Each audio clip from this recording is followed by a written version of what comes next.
Picture this. A blade is inches from slicing an infant in half. The man holding the plow isn't a psychopath. He's a king. Odysseus drives the plow through sand, screaming gibberish, eyes rolling back. He yokes an ox and donkey together, sowing salt into his own fields, desperate to prove he's lost his mind. But the soldier watching, Palamedes, isn't buying it. He snatches the king's newborn son and throws the baby onto the furrow, right in the blade's path. The test is brutal. If Odysseus is truly mad, he'll run the child over. If sane, he'll stop.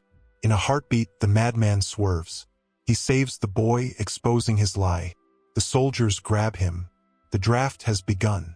The real Odysseus is dragged to war. That moment tells you everything. Forget marble statues and noble speeches. This is about a man who'd ruin his kingdom to avoid war. And he had good reason. The year is 1200 BC. The world is ending.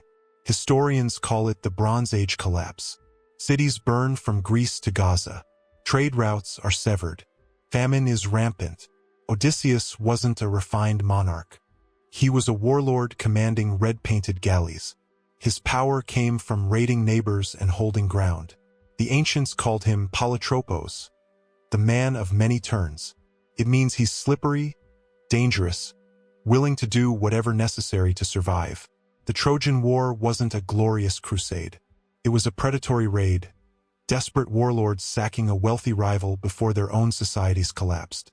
Palamedes forced Odysseus onto the ship, but he created an enemy who plays by no rules. Odysseus wasn't born into nobility.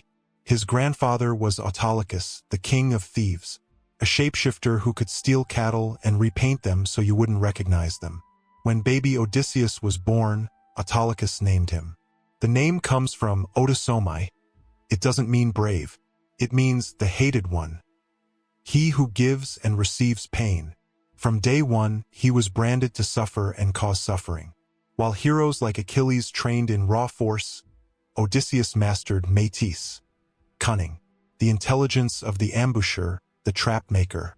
A teenage boar hunt scarred him forever. The beast gored him deep in the thigh.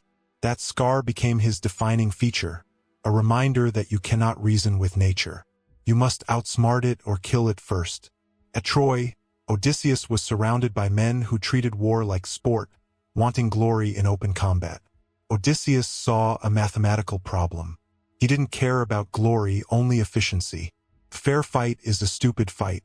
The Greeks needed his brain but despised his methods. He was the man for dirty jobs in the dark. First victim, Palamedes. Odysseus never forgave the man who threw his son before the plow.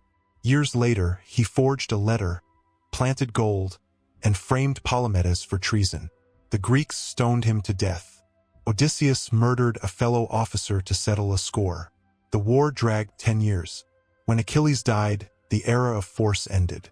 This triggered the contest for Achilles' armor. Ajax, the greater, strongest man alive, representing honor and muscle. Odysseus, the scarred tactician. The Greeks held a debate, not a wrestling match. Odysseus proved the tongue is sharper than the spear. He painted Ajax as mindless, himself as the architect of victory. The judges voted for the liar over the fighter. Ajax, humiliated, went mad and slaughtered livestock, thinking they were Greek generals. When he realized what he'd done, bathed in sheep blood, he fell on his sword.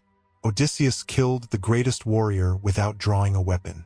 With inhibitions gone, Odysseus deployed tactics that would be war crimes today. He tortured prisoners. He authorized throat-slitting night raids. The walls wouldn't crack under force, so Odysseus built a trap. A wooden horse inscribed as an offering to Athena. The Trojans' piety became their poison. Exhausted and desperate, they dragged it inside and celebrated. When night fell, Odysseus and his commandos slipped out, opening gates for the Greek army. What followed wasn't battle, it was liquidation. Streets ran with blood. Men were slaughtered in beds. Women dragged to slavery. Neoptolemus butchered King Priam on Zeus's altar. Ajax the Lesser raped Cassandra inside Athena's temple. The Greeks debated what to do with Astyanax, infant son of Hector. The cold-blooded decision. The baby was thrown from the walls, skull crushed on rocks below. It was Odysseus's logic that justified it. The Greeks stood victorious but had violated every sacred law.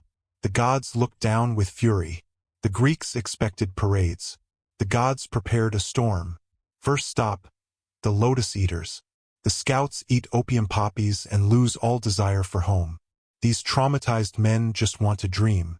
Odysseus drags them back, weeping, and ties them to rowing benches. He forces them to face reality. Next, the Cyclops. Polyphemus traps them, smashing sailors' heads like puppies and eating them raw. Odysseus offers wine, dulling the giant's senses. When asked his name, he replies, "Nobody." He blinds the giant with a burning stake. When Polyphemus screams for help, the other Cyclopes ask who's hurting him. "Nobody," so they go back to bed. But Odysseus ruins it. Safe on the ship, his ego explodes. He screams back, "Tell them Odysseus of Ithaca blinded you." He gives the monster his address. Polyphemus prays to Poseidon. The curse is laid. Odysseus survived because he was nobody. He doomed his crew because he insisted on being somebody. On Circe's island, she turns his men to pigs. Odysseus resists and forces her oath. But he stays in her bed a year while his wife waits. Circe tells him, to get home he must descend to the underworld. He digs a trench, fills it with ram's blood. Spirits swarm up. First, his mother. She died of grief waiting for him. The guilt crushes him. His glory killed the person who loved him most. Then Achilles approaches. Odysseus praises his legendary status. Achilles cuts him off. "I would rather be a paid servant above ground than king of all the dead." The greatest hero says it was all a waste. All the medals, songs, statues, worthless compared to a single breath of life. This moment changes Odysseus. He stops caring about being a hero. Only survival matters. The sirens tempt him with knowledge of Troy. For a trauma victim, wallowing in glory is addiction.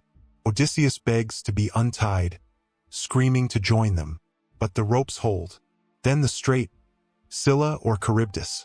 A whirlpool that sinks everyone, or a six-headed monster that snatches 6 men. Odysseus makes the cold choice. He steers toward the monster, but doesn't tell the crew. He puts on armor, looking heroic, but knows he's serving bait. Scylla strikes. 6 men are hoisted screaming. He watches them eaten alive while sailing the rest to safety. He saved the ship but broke trust. That broken trust leads to disaster. Starving and trapped, the men butcher the sun god's sacred cattle while Odysseus sleeps. Zeus strikes the ship with lightning. It explodes. Every man drowns, except one. Odysseus drifts alone. He washes up on Calypso's island. 7 years she holds him, offering immortality. He refuses. A man who fought gods and monsters now sits on a rock, weeping every day for 7 years. Immortality without home is just a shiny prison. When Odysseus finally reaches Ithaca, he doesn't recognize it. 20 years have reshaped everything. The palace is occupied. 108 aristocrats have taken over, eating his livestock, drinking his wine, waiting for Penelope to choose a new husband. If he walks in as king, they'll kill him. He transforms into a filthy beggar. Beggars are invisible. He meets his son Telemachus, the infant saved from the plow, now 20. They bond as co-conspirators. Over 100 enemies. Any sane man would flee. Odysseus nods. He's planning extermination. Outside the palace lies Argos, his hunting dog. A puppy when he left, now dying. But Argos knows. He smells his master, thumps his tail weakly. Tears well up, but Odysseus chokes them back. He can't react. He walks past his dying friend as a stranger. Argos takes one last breath and dies. Inside, suitors mock the beggar, throw stools. Odysseus takes it all, watching, memorizing, counting weapons. Penelope announces a contest. Marry whoever can string Odysseus's bow and shoot through 12 axe handles. The suitors fail. Soft men handling a weapon of war. The beggar asks for a turn. With fluid motion, he strings it. The string sings. He fires through all 12 axes. Odysseus rips off his rags. He blocks the only exit. He aims at Antinous' throat. The arrow punches through. Blood jets. The party's over. Suitors jump for weapons. There are none. Telemachus removed them all. Doors locked. They're trapped with the greatest killer of their generation. Frenzy of violence. Skulls cracked. Men pinned to walls. After the silence, 12 maids who'd slept with suitors are rounded up. Odysseus forces them to scrub blood and drag corpses. When done, Telemachus asks if they should be killed cleanly. Odysseus says no, too honorable. They hang all 12 by their necks. Their feet twitched briefly, then stopped. This is the real Odysseus, a Bronze Age warlord restoring order through absolute extermination. But there's no happily ever after. The families rose up demanding blood. It took Athena's intervention to force truce. Even with peace, Odysseus couldn't sit still. He left again to appease Poseidon. Eventually he returned, old and hoping to rest. But the past circles back. Circe had borne him a son, Telegonus. This boy searched for his father, arrived on Ithaca, and began raiding for food. Odysseus heard of the pirate. He grabbed his spear and went to the beach. Father and son met. They didn't recognize each other. They fought. Telegonus carried a spear tipped with stingray spine. He thrust it into the old man's side. The sea's venom entered Odysseus's blood. As he lay dying, perhaps on the same beach where he'd plowed salt to save his first son, the truth came out. Odysseus died in the arms of the son he never knew, killed by a weapon from the sea, just as prophesied. Odysseus wasn't a saint. He was a war criminal, pirate, terrible father, ruthless politician. But he's the most human character in mythology. He represents the terrifying resilience of the human spirit.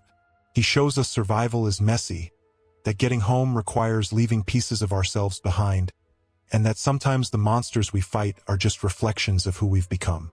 We look at him and see ourselves, struggling against life's storms, trying to get back where we belong, hoping when we arrive, we still recognize the person in the mirror.